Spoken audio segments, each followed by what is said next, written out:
ကဲဒီနေ့ကပေါ့နော်မြန်မာနိုင်ငံမှာရှိတဲ့ကိုထွန်းရဲ့အမေကပေါ့နော်ဒီကိုရီးယားကိုလူကြုံလို့ဆိုမှပေါ့နော်ကိုရွန်းတို့ရဲ့ကျောင်းဒီဆမ်မိုး University ကလူကြုံလို့ဆိုမှဟင်းလေးကိုပေါ့နော်ဒီထည့်ပေးလိုက်တာပါကိုထွန်းစားတဲ့ဟင်းလေးကိုပေါ့နော်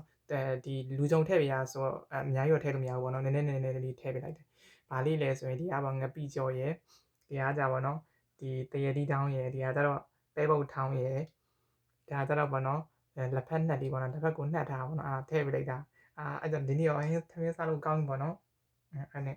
စားမှာပဲဖြစ်ပါတယ်စားကြပါအောင်လို့ဒီဟင်းလေးတွေကိုရမ်းလွမ်းနေတာပေါ့နော်အဲ့နဲ့ဒီလူကြုံလည်းကွက်တီပဲဖြစ်သွားတာနဲ့အမေကနေမှထည့်ပေးလိုက်တာဖြစ်ပါတယ်ထည့်ပေးတယ်သူများဟိုမှာဆိုပေါ့နော်အများကြီးတော့ထည့်ပေးလို့မရဘူးပေါ့နော်နည်းနည်းထည့်ပေးလိုက်ရတာပါဘာဖြစ်ပေါ့နည်းနည်းစားရတယ်ကောင်းပါတယ်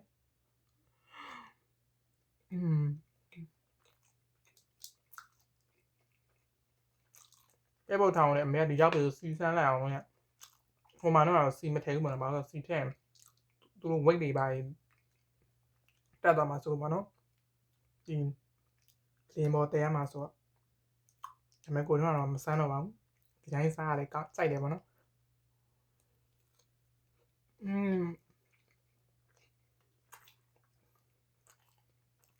ရမ်းကောင်း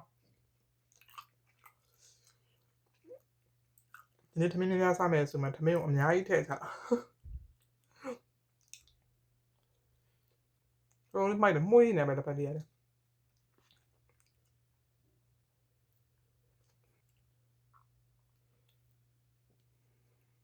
ကိုတော့ဒီလိုမျိုးစားနေတာအရန်ကြာပြီပေါ့နော်ဒီမှာတော့ငတ်နေရပါတော့ဒီမှာတော့ကျုပ်ကြော်စားလို့ဟွာလေးချက်စားလို့ဒါလေးချက်စားလို့လည်းပေါ့နော်ပြီးသွားထမင်းပေါ့နော်တစ်စလုံးထည့်ပြီးစားပလိုက်တာ